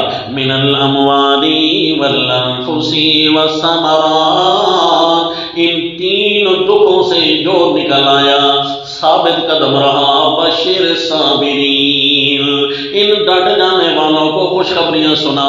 اللہ دنیا کی خوشخبری سناؤ یا آخرت کی؟ فرمایا خوشخبریاں سنا انہیں، دنیا ہو یا آخرت بس خوشخبریاں سنایا۔ اللہ کون سی خوشخبری سناؤں؟ فرمایا کوئی ایک ہو تو بتاؤں۔ خوشخبریاں ہی خوشخبریاں۔ بشر صابرین، یہ وہ ہیں الذین اذا اصابتہم، کہا تھا نا یہ 8ویں چیز کی شرح چل رہی ہے۔ 8ویں چیز کون سی تھی؟ پڑھو آیت۔ الذین یظنون انہم ملاقو ربہم وانہم الیہ راجعون، وہی الفاظ آ رہے ہیں۔ الذین اذا اصابتہم مصیبہ قالوا انا للہ وانا الیہ راجعون، اسی کی شرح چل رہی ہے۔ بے شک وہ لوگ ہیں الذین، صبر کرنے والے وہ تھے جب بھی انہیں کوئی مصیبت پہنچے، اصابہم مصیبہ، کوئی بھی پہنچنے والی پہنچ جائے، قالوا انا للہ، کہتے ہیں ہم تو سارے اللہ کے ہیں۔ اگر یہ درد و دکھ پہنچ کر ہم سے کوئی نعمت چلی گئی ہے تو ہم نے بھی چلے جانا ہے، یہ چھوٹی سی نعمت چلی گئی ہے ہم نے بھی تو چلے جانا ہے، جوانیاں چلی گئی ہیں ہم نے سارا چلے جانا ہے۔ انا للہ، کوئی پرواہ نہیں ہے، وَإِنَّا إِلَيْهِ رَاجِعُونَ، اور اسی اللہ کی طرف ہم نے لوٹ کر جانا ہے۔ اولئک علیہم صلوات من ربہم ورحمہ، یہی تو ہیں کہ اللہ کی خصوصی عنایات ہیں ان پر، ان کے رب کی طرف سے خصوصی عنایات ہیں، ورحمۃ خصوصی رحمتیں ہیں۔ صلوات خصوصی رحمتوں کو بولتے ہیں، پھر رحمت کے اندر ذکر آیا، اس کا مطلب ہے پھر خصوصی سے اخص، جی خواص کی رحمت، کوئی خاص رحمتیں ہوں گی، پھر خاص رحمتوں میں سے جو اخص ہوں گی وہ بھی ان پر ہوں گی۔ اولئک علیہم صلوات من ربہم ورحمہ واولئک هم المہتدون، اور یہی تو ہے نا سیدھی راہ پر، ہر دکھ انہوں نے برداشت کیا پر ثابت قدم رہے، اصل تو یہی ہے نا ہدایت یافتہ۔ تمہاری طرح نہیں ہو یہودیو، تم نے کہا تھا کونوا ہودن او نصارا تہتدوا، یہ ہے مشن پر ڈٹ جانے والے۔ ان الصفا والمروہ من شعائر اللہ، تاکید نمبر 3 آ گئی جی، تیسری تاکید۔ سوال پیدا ہوتا ہے اللہ مشن پر جو ہم ڈٹے ہوئے ہیں، تو مشن پر ڈٹ جانا کے خلاف تو نہیں ہے صفا مروہ کی سعی کرنا، مشن کے خلاف تو نہیں کیا لگا، کیونکہ حقیقت تو یہ ہے کہ صفا مروہ کی طرف مشرکین مکہ نے بھی کچھ بت رکھے ہوئے ہیں، یا صفا مروہ کی طرف جو ہم دوڑتے ہیں، یہ کیوں کعبہ کے ارد گرد جو دوڑتے ہیں اس کا تو پتہ چلتا ہے ہمیں، کیونکہ اللہ کے نام کا طواف ہے۔ صفا مروہ پر ہم جو دوڑ رہے ہیں اللہ، وہ کیوں کہیں مشن کے اندر استقامت میں مسئلہ تو نہیں بن جائے گا؟ تو جواب ان صفا تاکید کی صورت میں شبہ کا ازالہ، صفا اور مروہ کی نسبت اللہ کے امر سے ہے، جب اللہ کا امر آ جائے وہی تو استقامت ہوتی ہے۔ اللہ فرمائے کعبہ کے گرد دوڑنا ہے وہاں دوڑنا ہے، اللہ فرمائے صفا مروہ کی سعی کرنی ہے وہاں کرنا ہے۔ ان الصفا والمروہ من شعائر اللہ، کعبہ کی طرح مسجد صفا مروہ بھی اللہ کی شاعر میں سے ہے، وہ بھی اللہ کی شاعر ہے، یہ بھی اللہ کی شاعر ہے۔ اللہ کی جو بھی شاعر ہوں، یعنی ان کی نسبت بتوں کی طرف نہیں، ان کی نسبت اللہ کی طرف ہے۔ فمن حج البیت او اعتمر فلا جناح علیہ، اب اس آیت کا ربط لگا کہ استقامت کے درمیان، ورنہ اس آیت کا ربط آپ ڈھونڈ کر لائیں آپ کو چلے جائیں۔ تفسیر قرآن میں تدبر سبقت تو ہونی چاہیے نا، اس آیت کا ربط اتنے بیان کیے گئے ہیں کہ ہر ربط پر کوئی اشکال وارد ہوتا ہے، اور اشکال وارد نہیں ہوگا تو وہی نہیں ہوگا نا جو ترتیب قرآن کے مطابق چلے گا، مزاج قرآن کے مطابق ہوگا۔ تو یہ آیت ہے کہ اے اللہ استقامت کا جو حکم ہے، پہلا شعبہ جو بیان ہو رہا ہے، پہلا درجہ جو بیان ہو رہا ہے استقامت کا، کہ اللہ کو بس یاد رکھنا، اللہ کے احسانات مانتے رہنا۔ اے اللہ جب صفا مروہ پر جب چل رہے ہوتے ہیں، اس کی نسبت کہیں اور تو نہیں ہے؟ فرمایا نہیں، یہاں بھی اللہ کی شاعر ہے، لہذا اللہ نے یہاں حکم کر دیا ہے وَمَن تَطَوَّعَ خَيْرًا فَلَا جُنَاحَ عَلَيْهِ أَن يَطَّوَّفَ بِهِمَا، کیونکہ سوال یہ پیدا ہوتا ہے کہ صفا مروہ، پھر شہید کی حیات، اور پھر حج اور عمرے کا ذکر ایک آیت میں، نہ اول نہ آخر، حج کا حکم آگے جا کر آ رہا ہے، یہاں پر یہ روابط انتہائی مشکل ہے جی۔ تو یہ تاکید ثالث ہے درجہ استقامت اولا پر، استقامت کے پہلے درجہ پر تاکید ثالث ہے۔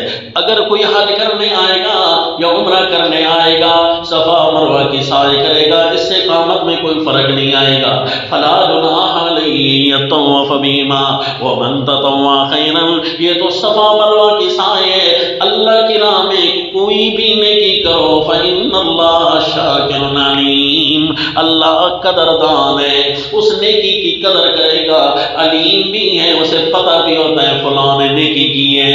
ان الذین، پھر تاکید آ گئی، یہ تاکید نمبر 4، ان الذین یکتمون ما انزلنا من البینات والہدی من بعد ما بیناہ للناس بالکتاب، استقامت پر رہنا ہے تو حق بیان کرتے رہنا، درجہ استقامت پہلا، مجھے یاد رکھنا، یعنی بیان کے دوران بھی مجھے یاد رکھنا، دھیان کرنا، حق کی امانت کو چھپانا نہیں۔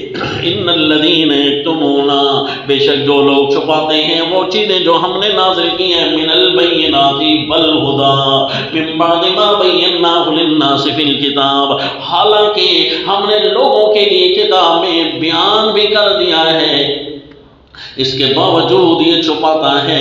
اولئک یلعنہم اللہ، ان پر اللہ لعنتیں کرتا ہے، رحمتیں تو کجا لعنتیں کرے گا۔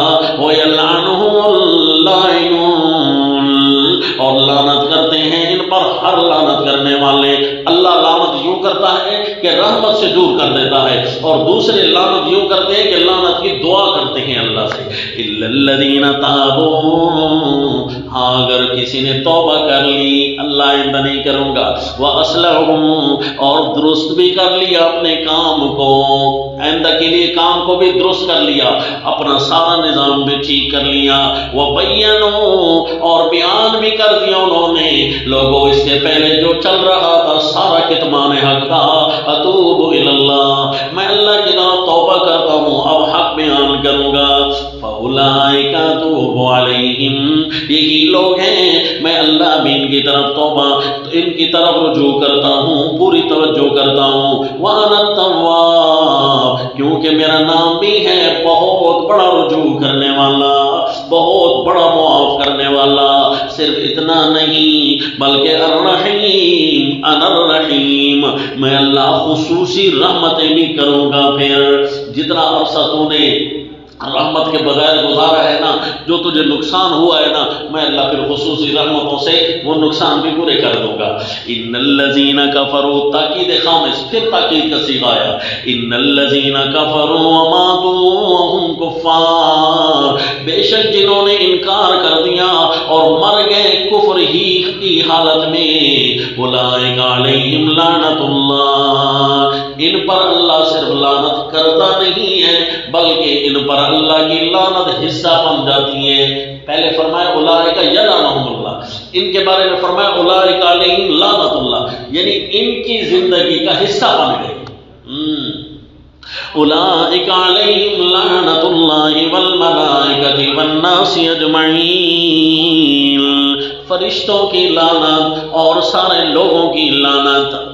اچھا جی، پہلے فرمایا یلعنہم اللاعنون، اور یہاں فرمایا لعنت اللہ والملائکۃ والناس اجمعین۔ اس کی وجہ یہ ہے کہ جو کتمان حق کا مرتکب ہو کر زندہ رہتا ہے نا، اس کے اوپر نحوست ہوتی ہے، وہ جس زمین پر بیٹھا ہے نا، اس کے اوپر جو نحوست، اس کے لعنت آئی ہوئی ہے، اس زمین کا حصہ بھی اس پر پریشان ہوگا، اس کے نیچے کوئی چمٹی جا رہی ہوگی، وہ بھی اللہ کی رحمت والی جگہ سے تو گویا نہیں گزر رہی، اللہ کے عذاب والی جگہ سے گزر رہی، تو اس بیچارے کو بھی کوئی ٹھوکر لگ گئی تو وہ بھی لعنت کرے گا۔ اس وجہ سے سیلاب آ گئے تو دریاؤں کی مچھلیاں بھی تنگ ہوں گی کہ فضا مقدر کر دیے کسی ظالم نے، ہے جی، آسمان کی ہواؤں کے تیور تبدیل ہو گئے، طوفان آنے پر لگ گئے، تو چرند پرند یہ بھی پریشان ہو جائیں گے کہ ہواؤں کے رخ کیوں تبدیل ہو رہے ہیں جی۔ تو اس لیے پھر یہ دعا کرتے ہیں، اللہ جو ان کا مستحق بنائے ہماری طرف سے بھی ان کو ایک آدھ لگا۔ یلعنہم اللاعنون، اور جب بندہ فوت ہو جائے نا کفر کی حالت میں، تو چونکہ یہاں رہے گا نہیں، یہاں اب رہے گا نہیں، تو اب اس کا زمین والے مخلوق سے اس کا کوئی واسطہ نہیں ہے، لہذا ان کو کوئی پرواہ نہیں، طوفان تھم جائیں گے، سیلاب رک جائیں گے، لہذا جنگل کی زندگی ہو یا پانیوں کی زندگی ہو، بر و بحر صحیح سالم ہو جائے گی۔ ظہر الفساد فی البر والبحر، اب وہ فساد ختم ہو گیا کیونکہ فسادی جو گیا جی، لہذا اب صرف فسادی کا واسطہ ہے دو چیزوں کے ساتھ، فرشتوں کے ساتھ، کیونکہ مرنے کے بعد فرشتوں نے آتش کرنی ہے جی، یضربون وجوہہم و ادبارہم، تو چونکہ فرشتوں کے ساتھ اس کا چونکہ حالات گزرنے ہیں اور کچھ لوگوں کے ساتھ حالات گزرنے ہیں، اگلے جو جہنمی پڑے ہوں گے ان کے ساتھ اس کو بھی لائن لگا دیا جائے گا، وہ کہے گا پہلے تھوڑا اللہ کا غصہ ہم پر نازل ہو رہا تھا، برباد تھی میں، تو بھی آ گیا جی۔ تو اس لیے جناب فرشتے اور لوگ ان پر لعنت کریں گے، اب سارے لعنت کرنے والے لعنت نہیں کر رہے، آیت حل ہو گئی۔ ایک اولئک علیہم لعنت اللہ اللہ والملائکۃ والناس اجمعین خالدین فیہا، اس لعنت میں رہیں گے ہمیشہ، لا یخفف عنہم العذاب ولا هم ینظرون، نہ ہوگا ان سے ہلکا عذاب اور نہ ان کو مہلت ملے گی، کسی جہنمی سے کوئی عذاب ہلکا بھی نہیں ہوگا کہ تھوڑی فریشمنٹ کر لیں، اور نہ ان کو کوئی مہلت ملے گی کہ ٹھیک ہے جی کچھ عرصہ بعد پھر دوبارہ سے تمہیں عذاب دیا جائے گا، نہ جناب۔ اس سے وہ روایت پر اشکال نہ رہے جس روایت میں آتا ہے کہ ابو طالب کو ہلکا عذاب دیا جائے گا، یعنی اسے آگ کی جوتیاں پہنائی جائیں گی جس سے اس کا دماغ کھولنے لگے گا۔ اچھا آپس کی بات ہے، یہ ہلکا عذاب ہے؟ اگر ہلکا ہے تو چاہیے، نعوذ باللہ ہلکا تو نہ ہوا، لہذا آیت سے اشکال تو نہیں پڑا نا، لا یخفف عنہم العذاب ولا هم ینظرون، وہ ہلکا ہے دوسروں کے نسبت۔ ابو جہل کو جو عذاب ہونا ہے نبی کی مخالفت کا بھی ہوگا، شرک و کفر کا بھی ہوگا، اور ابو طالب کو اگر بالفرض ہوا بھی صحیح واللہ عالم ہے جی، تو پھر اس کو بائی نیم جس کا آج ہے نا تذکرہ، چونکہ اس کا تعلق اخبار احاد سے ہوتا ہے تو حقیقی علم اللہ کے سپورٹ کرنا چاہیے نا جی، تو اس کو جو عذاب ملے گا صرف کفر و شرک کا ملے گا، نبی کی مخالفت اس نے نہیں کی، نبی کو تو سنبھالا۔ اس کا مطلب ہے جو ابو جہل ہے اس کے بونس کچھ زیادہ ہیں، ٹی اے ڈی اس کا زیادہ بنتا ہے، جبکہ ابو طالب کا ٹی اے ڈی اے تھوڑا کم بنتا ہے، اس کی نسبت سے اس کو عذاب ہلکا تو ہوگا، فی نفسی ہی عذاب ہلکا نہیں ہوگا۔ لا یخفف عنہم العذاب ولا هم ینظرون، تاکیدات خمسہ پوری ہوئی، دھیان کرنا، یہ تمہیں میں اللہ کو بھلوا دیں گے، ان 5 تاکیدات پر پورے چلتے رہنا، یوں سمجھو مجھے نہیں بھولو گے، یوں سمجھو تم نے میرے احسان کی قدر پوری کر لی ہے۔ دوسرا درجہ استقامت کا، استقامت سنبھالنی ہے نا، پھر یہ الہ تمہارا اللہ ہے، یہ خیال کرنا، کیونکہ توحید فی الحاکمیت کو بھی تو بھولنا نہیں ہے نا، الہ تمہارا اللہ ہے، یا ایھا الناس اعبدوا ربکم۔ اب رب کا لفظ اور الہ کا لفظ، اس کا کیا مطلب؟ رب حاکم مطلق کو کہتے ہیں، الہ بھی حاکم مطلق کو کہتے ہیں، لہذا ان میں سے کون سا لفظ اوپر ہے کون سا نیچے ہے واللہ اعلم، حقیقت اللہ کو پتہ ہے۔ بیان الوہیت میں الہ کا تذکرہ آتا ہے اور بیان حاکمیت میں رب کا تذکرہ آ جاتا ہے اور الہ کا بھی آ جاتا ہے، واللہ اعلم جی دونوں لفظ وسیع ہیں، اس لیے دونوں کا معنی کرتے ہیں حاکم مطلق۔ حاکم مطلق اللہ کی ذات ہے، پکار بھی اسی کی، حکم بھی اسی کا، وَإِلَٰهُكُمْ إِلَٰهٌ وَاحِدٌ، نبیوں کو نبی ماننا، مرشدوں کو مرشد ماننا، فرشتوں کو فرشتہ ماننا، پر الہ کسی کو نہ ماننا، وَإِلَٰهُكُمْ إِلَٰهٌ وَاحِدٌ، اور یہ خیال کرنا الہ تمہارا ایک ہی اللہ ہے، لا الہ الا ہو، کوئی نہیں ہے الہ مگر وہی اللہ۔ کیوں جی؟ اللہ تو ہی الہ ہے، الہ ایک ہے اور وہ اللہ ہے، کیوں؟ کیونکہ رحمتیں عمومی ہو یا خصوصی ہو سارے اسی کے پاس ہیں، الرحمن الرحیم، سمجھ آ گئی؟ عمومی رحمتیں بھی اسی کے پاس ہیں، اور تو کوئی دینے والا نہیں، نہ کافروں کو نہ مومنوں کو، کیونکہ عمومی رحمتیں ساروں پر وہی کرتا ہے، اور خصوصی رحمتیں صرف مومنوں پر وہی کر رہا ہے۔ تو اس کا مطلب یہ ہے اللہ کے علاوہ کوئی بھی رحمان نہیں ہے۔ اس کے بعد 5 تقریرات آئیں گی، کیا کہا؟ 5 قرار، 5 فیصلے اور 5 تقریرات آئیں گی استقامت کے اس دوسرے درجے پر، کہ الہ صرف اللہ کو بنانا ہے، درجہ الوہیت کا اللہ کے علاوہ کسی کو نہیں دینا۔ بزرگ ضرور رہے پر بزرگ بول بھی سکتا ہے جی، الہ تو کم از کم نہیں ہے نا، یہ مطلب تو نہیں کہ بزرگ نے جو عبارت لکھی ہے بس اس کو قرآن کا درجہ دے دو، نہ جی، بزرگ ضرور ہیں پر بھول سکتے ہیں، پر اللہ کا درجہ اس کو نہیں ملنا، اس کی عبارت کتاب اللہ کتابیں ہوگی، بزرگ رحمت اللہ ضرور ہے پر اللہ نہیں ہے، یہ خیال کرنا۔ تم بزرگوں کی محبت میں آ کر اللہ والا درجہ دے دیتے ہو، یہ یہود و نصارہ کرتے ہیں کہ حضرت عیسیٰ علیہ السلام سے محبت کرتے ہوئے اللہ بنا ڈالا، محبت میں برابر رہنا، بیان کرنا، بلوغ نہ کرنا۔ ان فی خلق السماوات، اللہ کی عمومی رحمتیں دیکھنی ہیں، اللہ کی خصوصی رحمتیں دیکھنی ہیں، آؤ تمہیں نظارہ کرائیں۔ ان فی خلق السماوات والارض، تاکید اول، تقریر اول کیا جی؟ پہلی تقریر کا خلاصہ ہے تاکید و تحقیق، تاکید و تحقیق، پہلی تقریر کا خلاصہ کہ تاکید و تحقیق۔ ان فی خلق السماوات والارض واختلاف اللیل، دیکھو فی کا مجرور کتنی چیزیں بن رہی ہیں ذرا دیکھنا۔ ان فی خلق السماوات والارض واختلاف اللیل والنہار، خلق السماوات، خلق چونکہ مجرور بن رہا ہے نا، سماوات اور ارض تو مجرور نہیں بن رہا ہے بلکہ مضاف الیہ بن کر مجرور بن رہے ہیں، تو ہم نے اس کو ایک شمار کرنا ہے کیونکہ کتاب اللہ کی صیغوں کے مزاج کے مطابق چل رہے ہیں نا۔ فی خلق السماوات والارض ایک، واختلاف اللیل والنہار دو، والفلک التی تجری فی البحر بما ينفع الناس وما انزل اللہ من السماء من ماء فاحیا به الارض بعد موتها وبث فیہا من کل دابہ وما انزل اللہ فاحیا فبث فیہا من دابہ۔ ابھی تک تو اس کا مطلب ہے چوتھا نمبر چل رہا ہے۔ وما انزل اللہ یہ مجرور ہے نا، اور باقی فاحیا وبث فیہا، وہ یہ فا کے تابع آ گئی، تو اس کا مطلب ہے چل رہی ہے آسمان و زمین کے بنانے میں، رات و دن کے آنے جانے میں، بھری کشتیوں کے چلنے میں، آسمان کے پانی نازل ہونے میں جس سے بیل بوٹے بھی چلے، ہر جانور بھی چلے، وتصریف الریاح،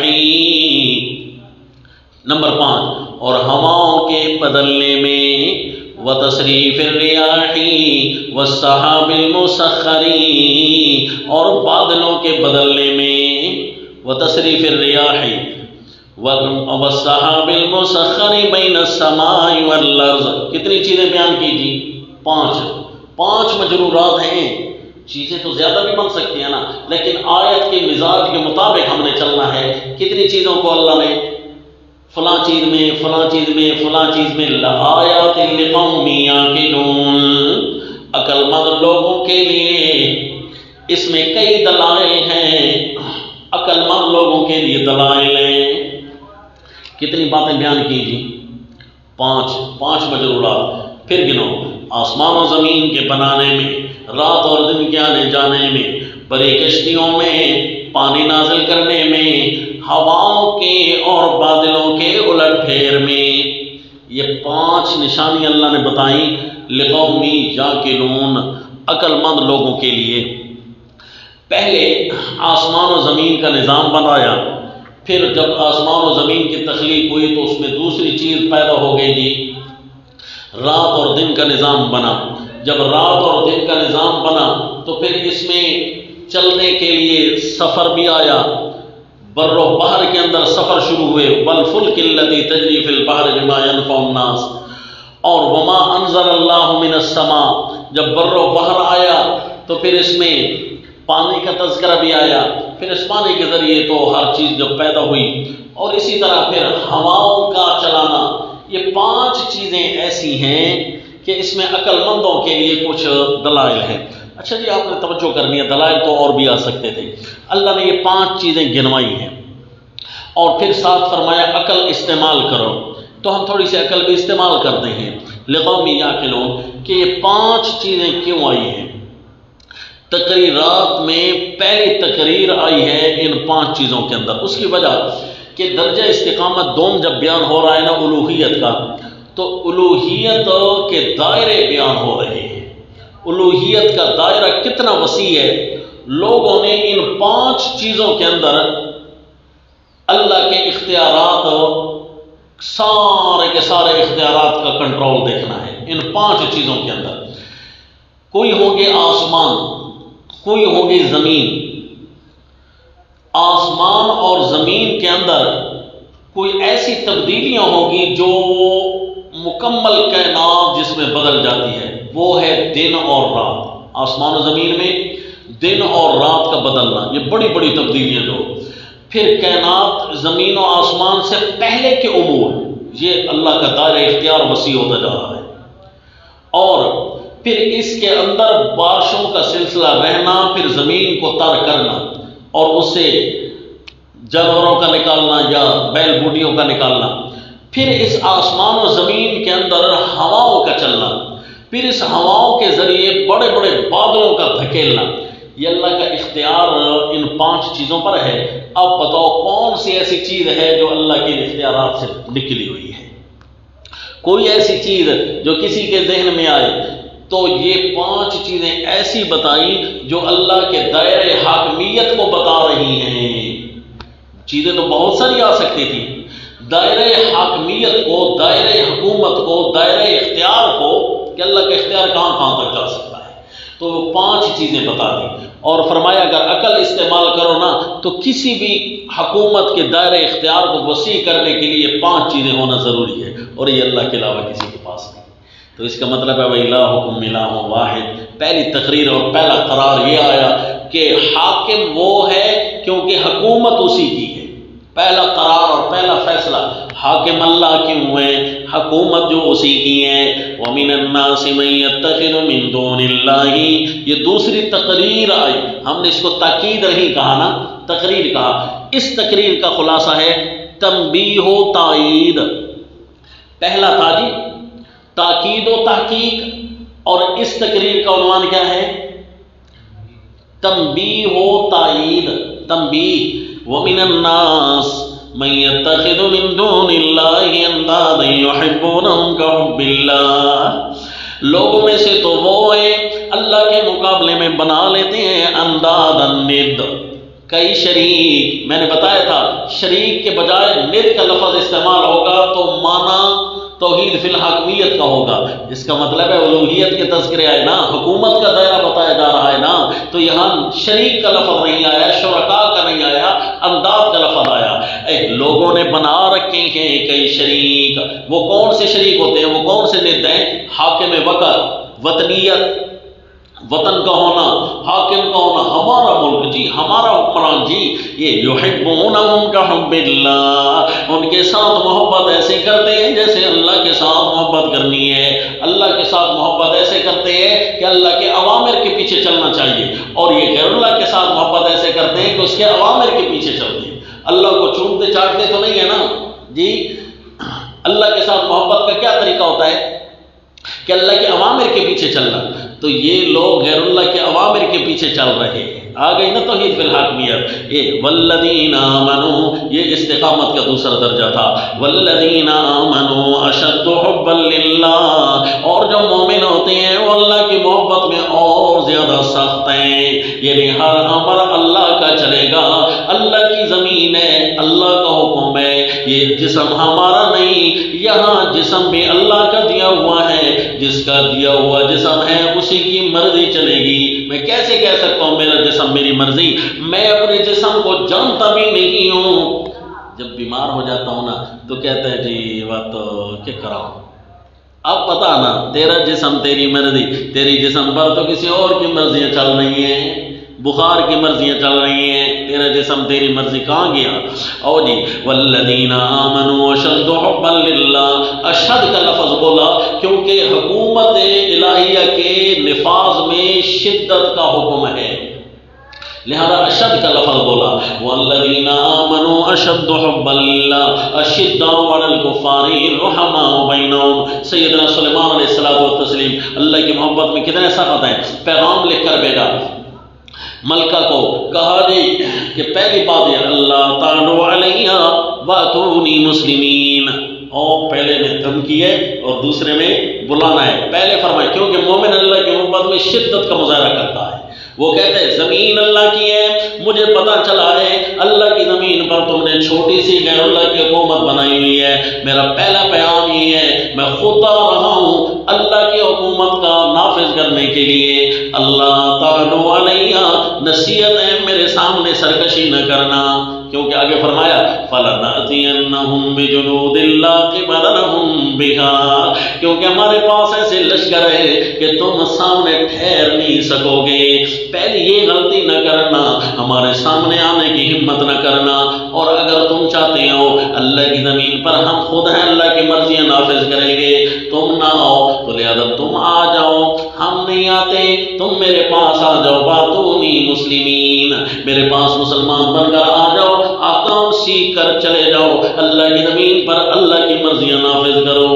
جی آ گئی نا دھمکی تو سیدھے ہو گئے اگلے، انہوں نے کہا بھائی لگتا یہ ہے یہ دنیا کا طالب ہوتا نا تو ہمارے ہیرے جواہرات کو لیتا، یہ اللہ کی محبت میں آتا ہے، یہ ہیرے جواہرات کی محبت میں نہیں ہے، کیونکہ جب ہم نے ہیرے جواہرات اور تحفے تحائف بھیجے تو کہتے ہیں ارجع الیہم اتمدوننی بمال فما آتانی اللہ خیر مما آتاکم، مال کے ذریعے میری مدد کرتے ہو، جو اللہ نے مجھے دیا نہ بھولے ہو، تمہاری سوچ میں بھی نہیں ہے۔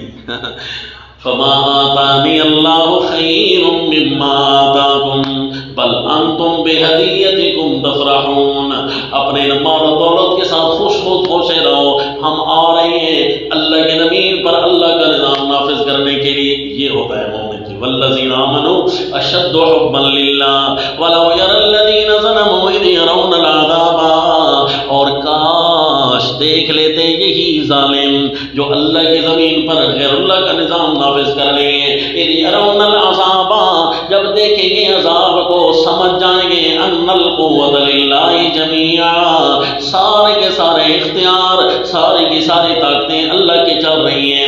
اگر بالفرض ہم توحید بالحقیت والا معنی نہ کریں نا تو ند کا لفظ بھی اس کا ربط نہیں لگے گا، ان القوت للہ جمیعا کا بھی مطابقی ربط نہیں لگے گا، تعبیری تو ربط بہت ہے۔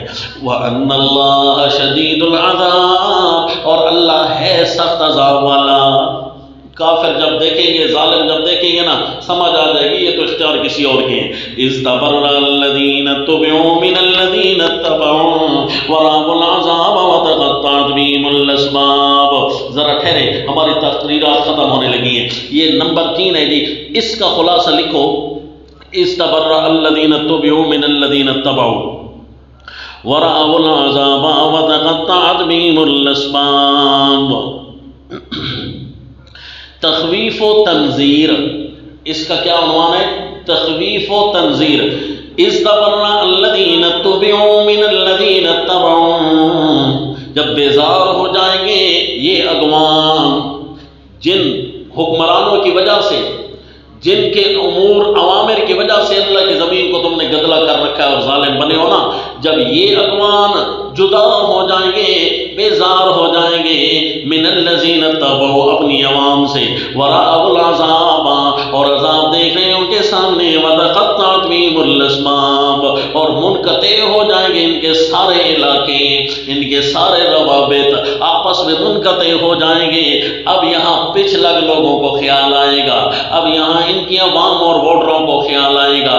وقال الذین اتبعوا لو ان لنا کرۃ فنتبرأ منهم كما تبرؤوا منا، کہیں گے وہ لوگ جنہوں نے اتباع کی تھی، اے کاش ایک دفعہ تو موقع مل جاتا، لو ان لنا کرۃ فنتبرأ منهم كما تبرؤوا منا، ہم ان سے بری ہو جاتے جس طرح یہ آج ہم سے بری ہو گئے ہیں۔